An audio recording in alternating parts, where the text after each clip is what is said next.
નમસ્તે, મારું નામ દિવ્યા ખોલિયા છે. હું પુરાની છું. મેં મારું માસ્ટર્સ બાયોટેકનોલોજીમાં કર્યું હતું 2018માં. તો 2018થી લઈને 2022નો બહુ ગેપ પડી ગયો હતો અને કોવિડના કારણે પણ ઓફલાઈન ક્લાસીસ અવેલેબલ હતા, જેનાથી ડાઉટ્સ વધારે મારા ક્લિયર થતા નહોતા અને સેલ્ફ સ્ટડીથી મારું કંઈ વધારે ફાયદો થતો નહોતો.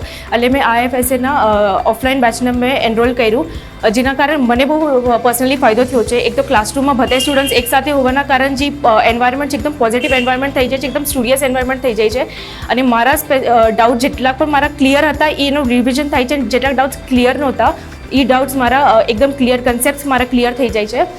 અને બીજો એવો ફાયદો થયો છે કે એકદમ ફોકસ તમારું મેન્ટેન રહે છે. ઘરમાં હોય તો આજુબાજુ બધાએ હોવાના કારણે ફોકસ હાલી જતું હતું, પણ અહીંયા ફોકસ તમારું મેન્ટેન રહે છે. અને અત્યારે મારા 2 મોડ્યુલ ચાલુ છે, સેલ બાયોલોજી અને એનિમલ ફિઝિયોલોજીના. તો એ જે સર છે, દાદા સર અને વિશાલ સર, એ કન્સેપ્ટ એટલા ક્લિયરલી અને સિસ્ટમેટિકલી સમજાવે છે કે ઓટોમેટિકલી કન્સેપ્ટ ધીરે ધીરે 1 બાય 1 તમારા ક્લિયર થઈ જાય છે. તો મને બહુ પર્સનલી ફાયદો થયો છે અને હું પણ તમને એ જ સલાહ આપીશ કે તમે આવો ઓફલાઈન બેચમાં તમે એનરોલ કરો અને તમારા લર્નિંગ એક્સપિરિયન્સને બેટર કરો.